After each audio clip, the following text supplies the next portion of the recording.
আল্লাহ তাআলা নবীকে এই আয়াতের মাধ্যমে জানায় দিলেন, ও নবী, ওই ব্যক্তি কখনোই পূর্ণ সওয়াব পাবে না, নেকি পাবে না, যতক্ষণ পর্যন্ত তার প্রিয় জিনিস আমি আল্লাহর রাস্তায় খরচ করতে না পারবে, ব্যয় করতে না পারবে, ততক্ষণ পর্যন্ত ওই ব্যক্তি পূর্ণ সওয়াব পাবে না। ভাইরা আমার, কোরআন শুনলে আর কোরআন পড়লে যে ঈমান বেড়ে যায়, তার উৎকৃষ্ট নমুনা হলো হযরতে ইবনে আবু তালহা রাদিয়াল্লাহু তাআলা আনহু।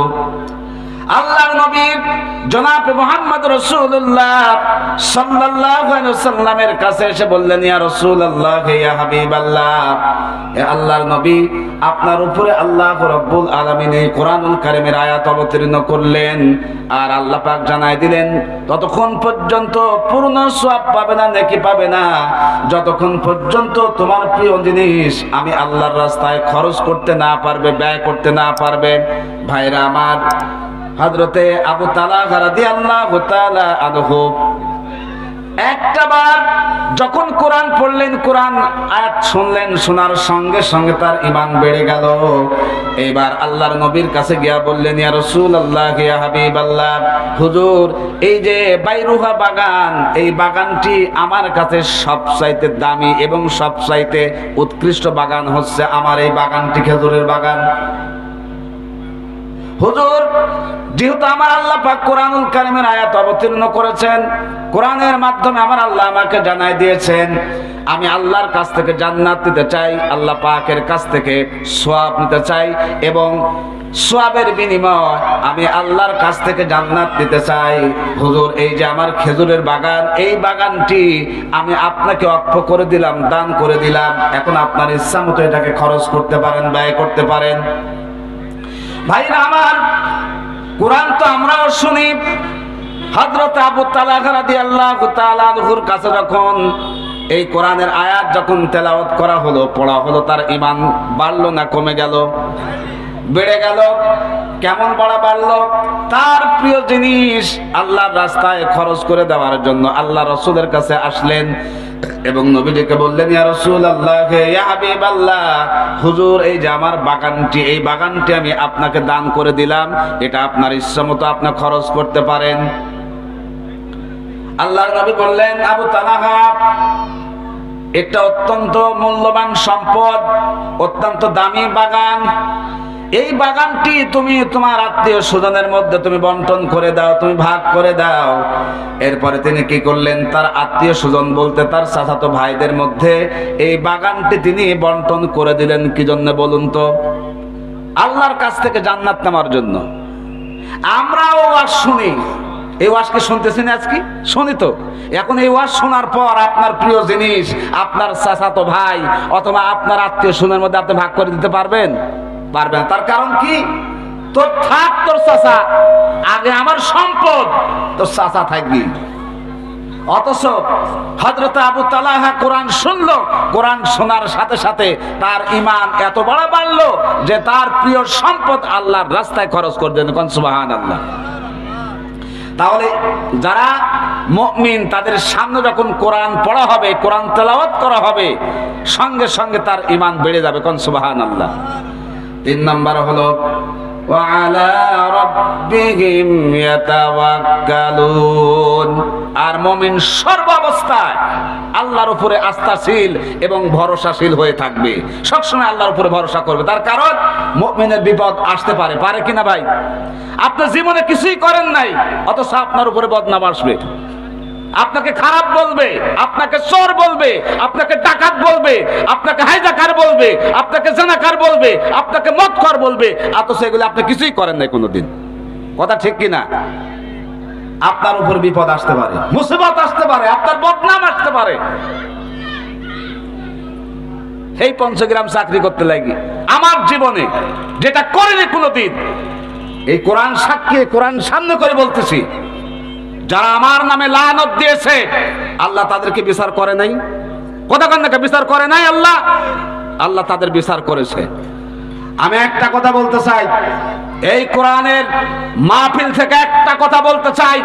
আমার আল্লাহর নবী মুহাম্মদ রাসূলুল্লাহ সাল্লাল্লাহু আলাইহি ওয়াসাল্লামের মাধ্যমে আজ থেকে ১,৫০০ বছর আগে এই কোরআনের মাধ্যমে আল্লাহ পাক জানায় দিয়েছেন, ও নবী সাবধান করে দিন তাদেরকে যারা আন্দাজ অনুমানের উপরে ভিত্তি করে কথা বলে। সূরা হুজরাতের ১৩ নম্বর কি ১৪ নম্বর আয়াতে, যে ভাইরা কোরআন পড়তে জানেন, যারা বদনাম করছে তারাও এখানে আছে।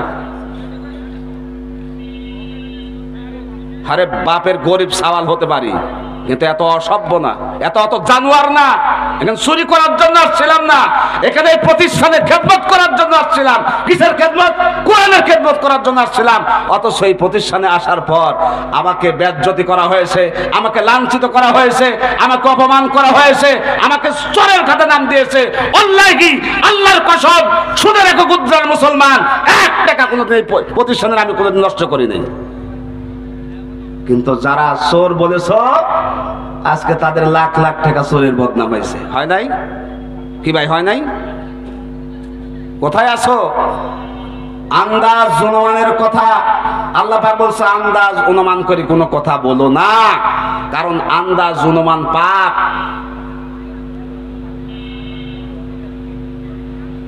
তাহলে আমরা ভরসা ধরেছিলাম কার কাছে? 2টা মাস বিছানায় ঘুমাতে পারি নাই, আমার স্ত্রী ঘুমাতে পারে নাই, আমার সন্তানের চোখ দিয়ে পানি পড়েছে। আল্লাহি আল্লাহর কসম, গোদরার লোক যখন আমাকে শুধু তাই করে নাই, গোদরা মসজিদে এখানেও যখন ইমামতি এখানেও বাধা দিয়েছে, আবল তাবল কথা বলেছে। শুধু এখানেই নয়, ধলা মসজিদে সেখানে আমাকে ঢুকতে দেয় নাই। শুধু তাই নয়, আপনার মহিষভাঙ্গা মাদ্রাসা, হাফেজি মাদ্রাসা যখন চাকরি নেওয়ার জন্য কিছু, সেখানেও তারা আবল তাবল কথা করে আমাকে চাকরি ঢুকতে দেয় নাই। রেজিকের মালিক কে ভাই? রেজিকের মালিক কে? কেন দিছে আল্লাহ? আল্লাহ পাক বল, ধৈর্য ধর, তোর ভালো, তোকে ভালো জায়গায় নিয়ে যাবো। সুবহানাল্লাহ বিহামদিহি। তখন পাইছে 4,000 5,000, আর এখন 15-16,000 টাকা বেতন পাই 3 জায়গা দিয়ে। আলহামদুলিল্লাহ। কোন রেজিকের মালিক কে? সম্মান দেওয়ার মালিক কে? সন্তান ছিনাই নেওয়ার মালিক কে? আল্লাহ পারে কিনা ভাই? পারে। তাই মুমিনের মধ্যে এটাও একটা কোয়ালিটি যে সর্ব অবস্থায় ধৈর্য ধারণ করো। তোমার উপরে মিথ্যা অপবাদ দিতে পারে, তোমার উপরে মিথ্যা তহমত লাগাতে পারে, কিন্তু ধৈর্য ধারণ করো। ধৈর্য ধারণ করলেই আমি আল্লাহ তোমার সাথে আছি, তোমাকে সম্মানের আসনে বসাই দিব। সুবহানাল্লাহ। তাহলে সম্মানের আসনে যদি আমরা থাকতে চাই, তাহলে কি করতে হবে? বিপদ আসবে, বিপদ আসতেই পারে, বিভিন্ন অ্যাঙ্গেল থেকে আপনার উপরে কথা আসতে পারে। ধৈর্য ধারণ করবেন কার উপরে? আল্লাহর উপরে। এরপরে আল্লাহ পাক বলেন, এই মুমিনের আরেকটি কোয়ালিটি হলো আল্লাযীনা ইউকিমুনাস সালাতা ওয়া মিম্মা রাযাকনাহুম ইউনফিকুন। মুমিনের আরেকটি কোয়ালিটি হলো যে মুমিন সব সময় আল্লাহ পাকের হুকুম সালাত আদায় করবে। কার ইবাদত করবে? আল্লাহর ইবাদত। সেই ইবাদতের নাম কি? সালাত।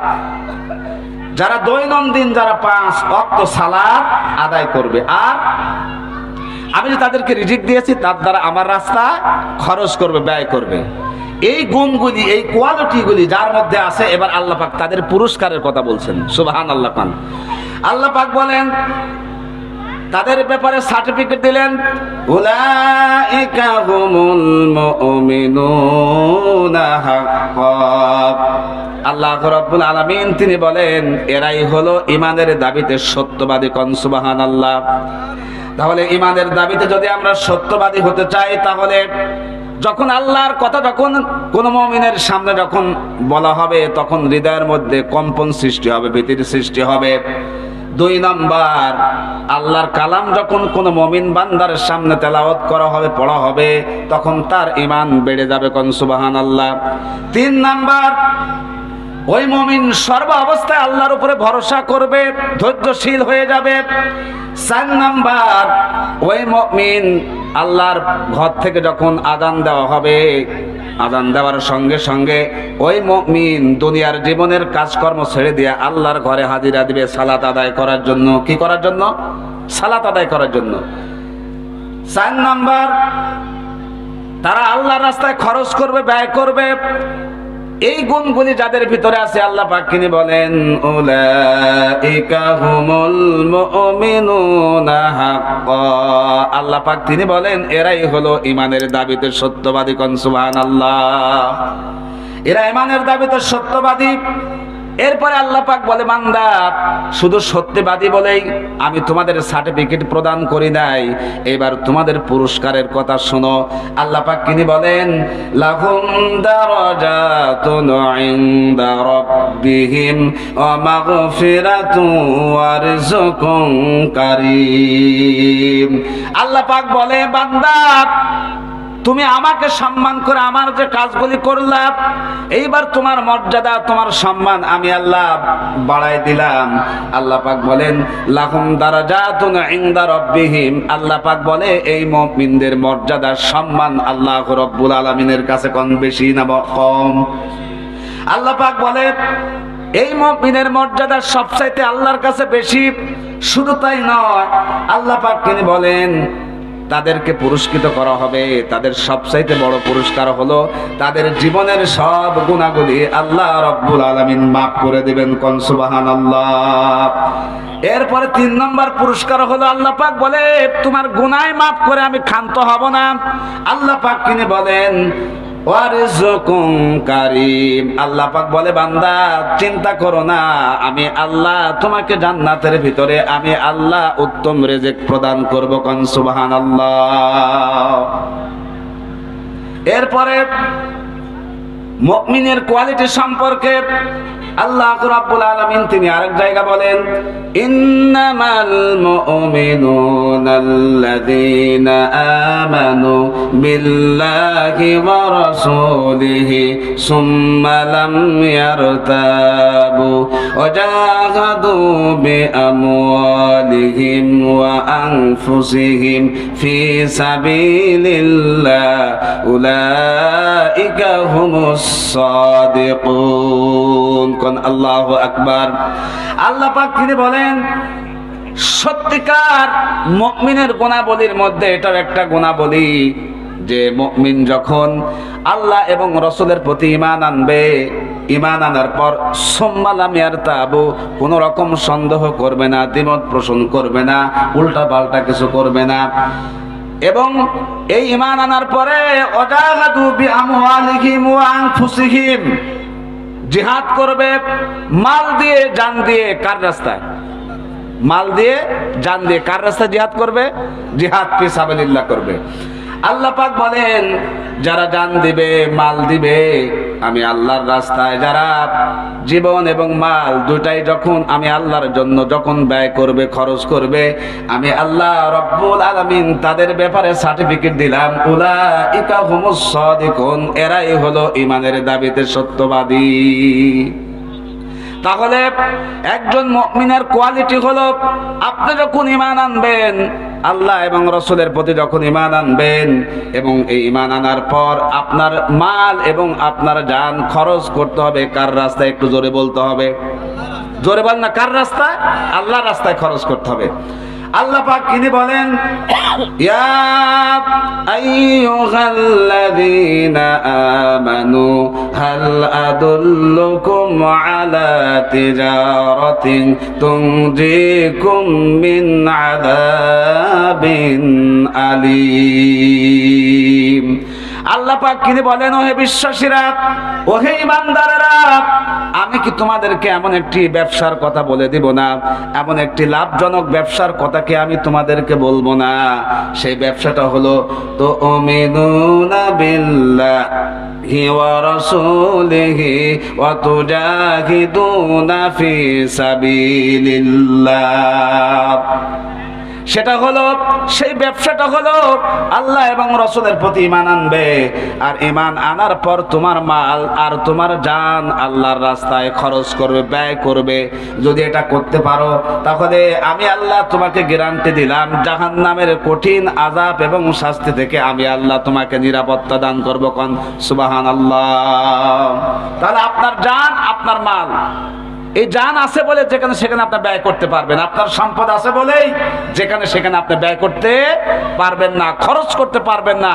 যেটা করলে, যে রাস্তায় করলে, যে জায়গায় করলে আপনার মালিক আপনার উপরে সন্তুষ্ট হয়ে যায়, যে কাজে ব্যয় করলে আপনার মালিক আপনাকে জান্নাত দান করবে, যে জায়গায় জান দিলে আপনার মালিক আপনার উপরে খুশি হয়ে যাবে, আপনার মালিক খুশি হয়ে আপনাকে জাহান্নামের আযাব থেকে মাফ করে দিবে, জাহান্নামের আযাব থেকে মুক্ত করে আল্লাহ আপনাকে জান্নাত দান করবে। কোন সুবহানাল্লাহ। তাহলে আমরা জান্নাতে যেতে চাই কিনা ভাই?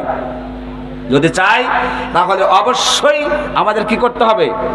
আমাদের এই যে মুমিনের কোয়ালিটিগুলি, এই কোয়ালিটিগুলি যদি আমাদের মধ্যে অর্জন করতে পারি, আমরা যদি কামিয়াবি হতে পারি, তাহলে এই কোয়ালিটির মাধ্যমে, এই গুণাগুলি অর্জন করার মধ্য দিয়া আমার আল্লাহ আমাদেরকে জান্নাত দান করবে। কোন সুবহানাল্লাহ। আপনি নামাজ পড়েন কিসের জন্য? জান্নাতের জন্যই তো। বলেন জান্নাতের জন্যই তো। আপনি যাকাত দেন কেন? জান্নাতে পাওয়ার জন্যই তো। আপনি যে মাহফিলে বসে আছেন, কোরআনের মাহফিলে বসে আছেন, কিসের জন্য? দুইটা সওয়াবের জন্য। তো আপনার এই যে নেক কাজগুলি, ভালো কাজগুলি যখন আপনি করবেন, আপনার মালিক তত খুশি হয়ে যাবে। খুশি হওয়ার পর আপনার মালিক আপনাকে জীবনের গুনাহ মাফ করে দেবেন এবং জান্নাতের ফয়সালা করে দেবেন। কোন সুবহানাল্লাহ। আমরা জান্নাতে যেতে চাই কিনা ভাই? বলেন জান্নাতে যেতে চাই? যদি জান্নাতে যেতে চাই তাহলে সাহাবীদের মতো ঈমান আনতে হবে। কার মতন? দুনিয়ার মধ্যে সর্বশ্রেষ্ঠ মানুষ কারা? দেখুন আল্লাহ পাক বলেন, আল্লাহ পাক কিনে বলেন, ইন্নাল্লাযীনা আমানু ওয়া আমিলুস সালিহাতি উলাইকা হুম খায়রুল বারিয়া। আল্লাহ পাক কিনে বলেন, মুমিনের কোয়ালিটির মধ্যে এটাও একটা কোয়ালিটি। নিশ্চয়ই যারা ঈমান আনবে, কার উপরে? জোরে বলতে হবে, কার উপরে? আল্লাহর উপরে যারা ঈমান আনবে। আর ঈমান আনার পর একজন মুমিনের দায়িত্ব হলো, যারা নাকি নেক কাজ করবে, ভালো কাজ করবে, আমলে সালেহ করবে, ভালো কাজ করবে, আল্লাহ রাব্বুল আলামিন তাদের ব্যাপারে সার্টিফিকেট দেন। আল্লাহ পাক বলে দিলেন, উলাইকা হুম খায়রুল বারিয়া। এরাই হলো সৃষ্টির মধ্যে সবচাইতে ভালো মানুষ। সুবহানাল্লাহ। তাহলে এক নম্বরে ঈমান, দুই নম্বরে কি? আমল। কিছু বাটপার আছে যে ঈমানের দাবি করে কিন্তু আমল করে না। আছে না নাই? বলেন আছে না নাই? ঈমানের দাবি করবি, মুসলমানের দাবি করবি, কিন্তু ওর জন্য আল্লাহর ঘর থেকে প্রত্যেক দিন 5 বার ডাকা হয়। কিন্তু মুমিন যদি হতো তাহলে 5 বার আল্লাহর ঘরে হাজিরা দিত। কথা ঠিক না বেঠিক? কিন্তু একজন মুমিন সে সর্ব অবস্থায় আল্লাহকে খুশি করার জন্য যা কিছু করার দরকার, তাহাজ্জুদ গুজারি হোক, ইবাদত, যা কিছু করার দরকার সবটাই করবে আল্লাহকে খুশি করার জন্য।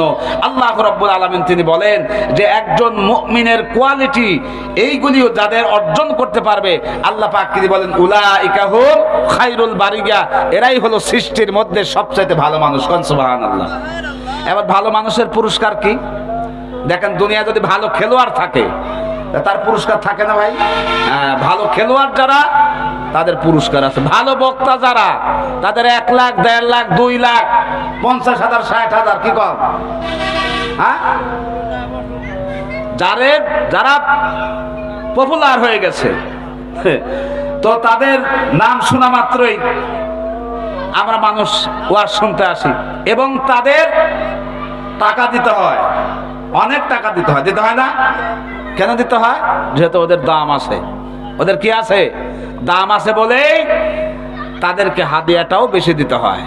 এই জন্য আল্লাহ রাব্বুল আলামিনের কাছে সবচেয়ে ভালো মানুষ যারা, ঈমান আনবে যারা, এবং ঈমানের পরে আমলে সালেহ করবে যারা, নেক কাজ করবে যারা, এরাই হলো সৃষ্টির মধ্যে সবচেয়ে ভালো মানুষ। কোন সুবহানাল্লাহ। তাহলে আমরা ভালো মানুষ হতে চাই কিনা ভাই? যদি ভালো মানুষ হতে চাই তাহলে এখন 2টা কোয়ালিটি লাগবে। 1 ঈমান। বলেন 1 কি? জোরে কথা হবে, 1 কি? ঈমান। ঈমানটাকে মজবুত করতে হবে। আপনার তাওহীদ যদি ঠিক না হয়, আপনার আমলে মূল বসবে না। এই জন্য আপনার তাওহীদকে ঠিক করতে হবে, আপনার ঈমানকে ঠিক করতে হবে। আপনি ঘর তুলবেন 5 তলা, ফাউন্ডেশনটা যদি মজবুত না হয়, নড়বড়ি হয়, তাহলে আপনার 5 তলা বিল্ডিং কি টিকবে? বলেন টিকবে? টিকবে না। এই জন্য আপনার ভিত্তিটাকে আগে মজবুত করতে হবে, আপনার ঈমানকে আগে মজবুত করতে হবে। আপনার ঈমান যত মজবুত হবে, আমলে সলেহ করার জন্য আপনার মনের ভিতরে আগ্রহ জাগবে, ভয় লাগবে। আর আপনার ঈমান যদি দুর্বল হয়, হচ্ছে হোক আজান, মসজিদে যাওয়ার দরকার নেই, আপনি চারটাতে বসে থাকবেন। আরে মসজিদে আজান হচ্ছে, আমার কাজ সামনে একটু আছে, একটু শায়রি গান যাই, আপনার কি গ্যারান্টি আছে যে কাজ আপনি সেরে বাড়ি যেতে পারবেন? বলেন পারবেন? আপনার যদি ন্যূনতম যদি এই জ্ঞান থাকতো যে আল্লাহর ঘর থেকে আজান দিল, আমি এই কাজ সারবো না, এই কাজ বাদ দিলাম, দেওয়ার পর কি করবেন? একজন মুমিনের দায়িত্ব হলো আল্লাহর ইবাদত করা। কারণ আপনি ইবাদত করার সুযোগ আর নাও পাইতে পারেন। কথা ঠিক কিনা? এই জন্য যারা মুমিন হবে তাদের পুরস্কার কি? আল্লাহ পাক বললেন, লাহুম দারাজাতুন ইনদা রাব্বিহিম। আল্লাহ পাক তিনি বলেন, তাদের জন্য আমি আল্লাহ পুরস্কার রেখে দিয়েছি চিরন্তন জান্নাত। আমি আল্লাহ রাব্বুল আলামিন তাদের জন্য চিরন্তন জান্নাত রেখে দিয়েছি, এমন জান্নাত যে জান্নাতের নিচ দিয়া ঝর্ণা ধারা প্রবাহিত হতে থাকবে। এমন জান্নাত আমি আল্লাহ তাদেরকে দান করব। আর ওই জান্নাতের মধ্যে অনন্তকাল, চিরকাল ওই ব্যক্তিরা জান্নাতের মধ্যে অবস্থান করবে। এরপরে জান্নাত পাওয়ার পর আল্লাহ রাব্বুল আলামিন তাদেরকে জিজ্ঞাসা করবে, রাদিয়াল্লাহু আনহুম ওয়া রাদু আন, তোমরা কি আল্লাহর উপরে খুশি? তারা বলবে, হ্যাঁ আল্লাহ, আমি তোমার উপরে খুশি। আল্লাহ পাক বলবেন যে তোমরা কি খুশি? বলবে, হ্যাঁ আল্লাহ খুশি। এবার বান্দা বলবে, আল্লাহ আমরাও খুশি, যেহেতু তুমি আমাদের সাথে ওয়াদা করেছিলে আমাদেরকে জান্নাত দিবে, সে জান্নাত আমরা পেয়েছি, এবার আমরা খুশি। আল্লাহ পাক বলবেন, এই জন্য আমি তোমাদেরকে জান্নাত দিলাম, যালিকা লিমান খাশিয়া রাব্বাহ, এই জন্য দিব যে তোমরা পৃথিবীতে আমি আল্লাহকে বেশি ভয় করতে। তাহলে আমরা ভয় করব কাকে? জোরে বলেন না, কাকে ভয় করব? আল্লাহকে ভয় করব। লা ইলাহা লা ইলাহা ইল্লাল্লাহ, লা ইলাহা ইল্লাল্লাহ, লা ইলাহা ইল্লাল্লাহ মুহাম্মাদুর রাসূলুল্লাহ। এইবার মুমিনের আরেকটি কোয়ালিটি হলো, লা ইয়াত্তাখিযুল মুমিনুনাল কাফিরিনা আউলিয়া মিন দুনিল মুমিনিন। মুমিনদের বৈশিষ্ট্য হচ্ছে এটাও যে তারা পৃথিবীতে কোনো কাফেরদের সাথে, যারা ইসলামের শত্রু, যারা ইসলামের দুশমন, যারা ইসলামকে সহ্য করতে পারে না, কোরআনের কথা যারা সহ্য করতে পারে না, যারা মুমিন, এই সমস্ত ইসলাম বিদ্বেষী, ইসলামের শত্রুদের সাথে মুমিনদের কোনো বন্ধুত্ব, বলেন বন্ধুত্ব হবে না। বন্ধুত্ব হবে কার সাথে? মুমিনদের সাথে। মুমিনদের বন্ধুত্ব হবে কার সাথে? মুমিনের সাথে। মুমিন বন্ধুত্ব করবে না কাফেরদের সাথে, তার কারণ কাফেরেরা আল্লাহর দুশমন না বন্ধু, দুশমন। তার কারণ এরা ধর্মের দুশমন, এরা কোরআনের দুশমন, এরা কোরআনকে চিরকাল বাধা দিয়েছে। আবু জেহেল, আবু লাহাব, উতবা, সাহেবা, এরা ধর্মের দুশমন না বন্ধু? হ্যাঁ, এই জন্য আল্লাহ পাক বললেন, না, আমার মুমিন বান্দা যারা হবে কাফেরদের সাথে কোনো বন্ধুত্ব করবে না। বন্ধুত্ব করবে কার সাথে? মুমিনের সাথে। আর আল্লাহর সাথে বন্ধুত্ব হয়ে যাবে। কোন সুবহানাল্লাহ। এরপরে মুমিনদের আরেকটি কোয়ালিটি সম্পর্কে আল্লাহ রাব্বুল আলামিন তিনি বলেন, ওয়াল মুমিনুনা ওয়াল মুমিনাতি বা'দুহুম আউলিয়াউ বা'দ। মুমিন পুরুষ এবং মুমিন নারী একে অপরের কি? সহযোগী, একে অপরের সহযোগী, সাহায্যকারী বন্ধু। কিসের সাহায্যকারী বন্ধু? যে তারা এই পৃথিবীর ভিতরে ইয়ামুরুনা বিল মা'রুফ ওয়া ইয়ানহাউনা আনিল মুনকার, তারা সৎ কাজের আদেশ দিবে আর অসৎ কাজে কি করবে? বাধা দেবে, নিষেধ করবে। তাহলে একজন মুমিনের বৈশিষ্ট্য হলো যে একজন মুমিন পুরুষ আর একজন মুমিন নারী একে অপরের কি সহযোগী, বন্ধু, সাহায্যকারী। কিসের? যে তারা একজন আরেকজনকে সহযোগিতা করবে কিসের? সৎ কাজের আদেশ এবং অসৎ কাজে বাধা। তাহলে সৎ কাজের আদেশ মুমিন যারা হবে তারা ঐক্যবদ্ধভাবে এই সমাজে, এই দেশে সৎ কাজ প্রতিষ্ঠা করার জন্য, ভালো কাজ প্রতিষ্ঠা করার জন্য সমস্ত মুমিন যদি ঐক্যবদ্ধভাবে যদি সৎ কাজের আদেশ দেয় আর অসৎ কাজে যদি বাধা প্রদান করে, সেই কাজের মধ্যে সফলতা আছে না নাই ভাই? বলেন, সফলতা আছে না নাই? হ্যাঁ। তাহলে আমরা এই রকম মুমিন হতে চাই যেমন সাহাবীরা ছিলেন, একে অপরের সাহায্যকারী বন্ধু।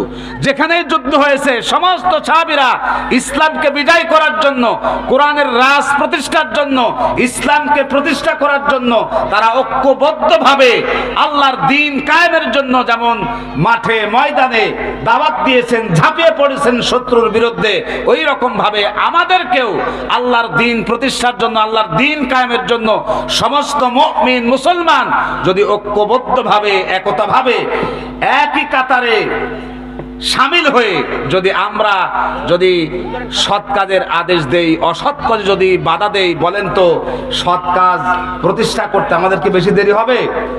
বলেন, দেরি হবে? দেরি হবে না। আর যদি আমরা অসৎ কাজে বাধা দেওয়ার জন্য সমস্ত মুমিন মুসলমান যদি ঐক্যবদ্ধ ভাবে যদি আমরা একত্রিত হই, বলেন তো এই সমাজে অসৎ কাজে বাধা দেওয়া কি আমাদের সমস্যা হবে? বলেন না, সমস্যা কি হবে? যদি আমরা একতা থাকি, যদি ঐক্যবদ্ধ থাকি, তাহলে ঐক্যবদ্ধ থাকলে আমাদের কি হবে? অসৎ কাজে বাধা দেওয়া আমাদের পক্ষে কি হবে? সুবিধা হবে। এই জন্য একজন মুমিন পুরুষ আর একজন মুমিন নারী একে অপরের কি সহযোগী। এই জন্য আমরা চাই এই সমাজটার ভিতরে, সমাজের ভিতরে আল্লাহর দ্বীন কায়েম হোক। আমরা কি চান না? বলে, আপনারা কি চান না? যদি আমরা চাই তাহলে যারাই আমরা আল্লাহকে বিশ্বাস করি, যারাই মুমিন, তাহলে আমাদের জায়গা থেকে আমাদের কাজ কি? বলে, আমাদের কাজ কি? আল্লাহ পাক তিনি বলেন, ইউমিনুনা বিল্লাহি ওয়াল ইয়াউমিল আখির ওয়া ইয়ামুরুনা বিল মা'রুফি ওয়া ইয়ানহাউনা আনিল মুনকার। আল্লাহ পাক তিনি বলেন, একজন মুমিনের দায়িত্ব হলো, যে ব্যক্তি আল্লাহকে বিশ্বাস করে, পরকালকে বিশ্বাস করে, ওই মুমিনের দায়িত্ব হলো সৎ কাজের আদেশ দেবে আর অসৎ কাজে বাধা দেবে। এখন কি আমরা সৎ কাজের আদেশ দিই? বলেন, আদেশকে দিই? বলেন, আদেশ আমরা কি দিই ভাই? দিই। বরং আমরা মানুষের গীবত গাই। চাষটালে বসলে গীবত, দোকানপাটে গীবত, গীবতের শেষ নাই।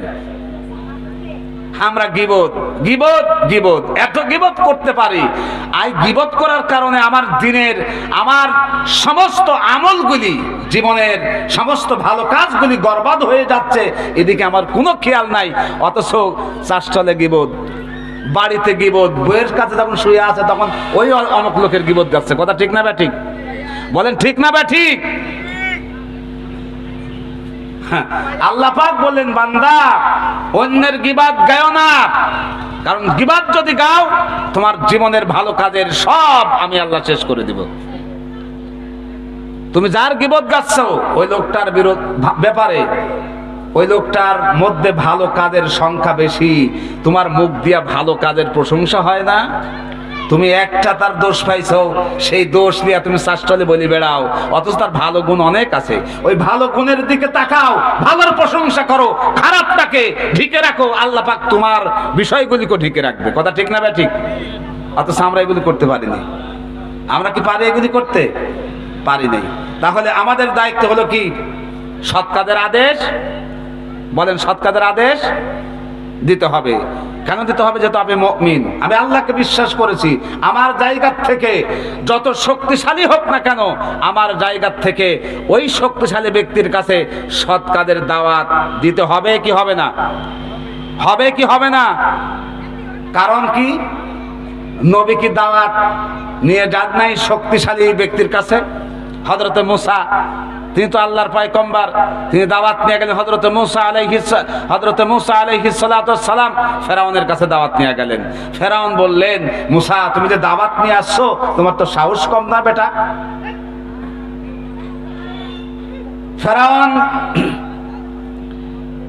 মূসাকে বলল, قال لئن اتخذت إلها غيري لأجعلنك من المسجونين।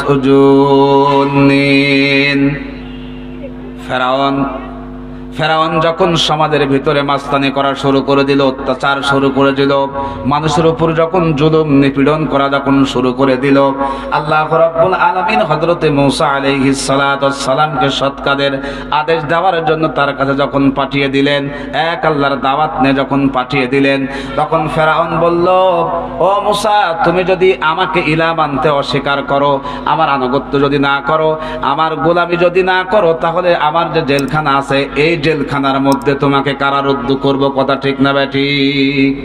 আমাদের সমাজে এরকম আছে না নাই? ভালো কথা কবেন, বেশি বাড়াবাড়ি করলেই কেউ জেলখানার মধ্যে ঢোকাই দেব, এ কথা কয় কি কয় না ভাই? মূসাকে ভয় দেখালো। কেন ভয় দেখালো? যে তোর রাষ্ট্র শক্তি ওর কাছে ছিল। এই রাষ্ট্র শক্তিও থাকার কারণে ফেরাউন কি করলো? মূসাকে ভয় দেখালো। কিসের ভয়? ক্ষমতা এখন আমার হাতে, বেশি বাড়াবাড়ি করবি আমার জেলখানা। ও ফেরাউন, তোমার জেলের ভয় দেখাইয়া কোনো লাভ নাই, তুমি তো আমাকে চেনো নাই। আমি আল্লাহর পয়গম্বর হযরতে মূসা আলাইহিস সালাতু ওয়াস সালাম। তোমার জেলের ভয় দুনিয়ার অন্য লোকেরা করতে পারে, কিন্তু তুমি আমাকে চিনতে পারো নাই। আমি আল্লাহর পয়গম্বর, আমি একমাত্র আল্লাহর জেলখানাকে ভয় করি, দুনিয়ার কোন মানুষের জেলখানাকে আমি মূসা ভয় করি না। কোন সুবহানাল্লাহ। ভাইরা আমার, দুনিয়ায় যারা সৎ কাজের দাওয়াত যখন মানুষের সামনে নিয়ে গেছেন, প্রত্যেকটা মানুষের উপরে বিপদ আসছে, প্রত্যেকটা নবীর উপরে বিপদ আসছে। অনুরূপ ভাবে আমরা যদি মুমিন হতে চাই, আমরা যদি ইমানদার হতে চাই, তাহলে ইমানের গুণাবলী, যার যে গুণাবলী প্রয়োজন, সেই গুণাবলী যদি আমরা অর্জন করতে চাই, তাহলে আপনার একজন মুমিন হিসাবে আপনার পরিবারে সৎ কাজের আদেশ দিতে হবে। তার কারণ আপনার সন্তানটা খারাপ হয়ে যাচ্ছে, আপনার সন্তান জুয়ার মধ্যে ডুবে গেছে, আপনার সন্তান বেনামাজি হয়ে গেছে, আপনার সন্তান মদখোর হয়ে যাচ্ছে, আপনার সন্তান বিভিন্ন রকমের নেশায় যুক্ত হয়ে বিভিন্ন সমাজের ভিতরে খারাপ কাজ করতেছে। অতএব আপনার দায়িত্ব হলো আপনার পরিবারে সৎ কাজের আদেশ দিতে হবে, আর অসৎ কাজে আপনার বাধা দিতে হবে। আপনার পরিবার যদি খারাপ হয়ে যায়, তাহলে আপনার বাঁচার উপায় নাই। এই জন্য আপনার পরিবারে আগে সৎ কাজের আদেশ দিতে হবে, অসৎ কাজে বাধা দিতে হবে।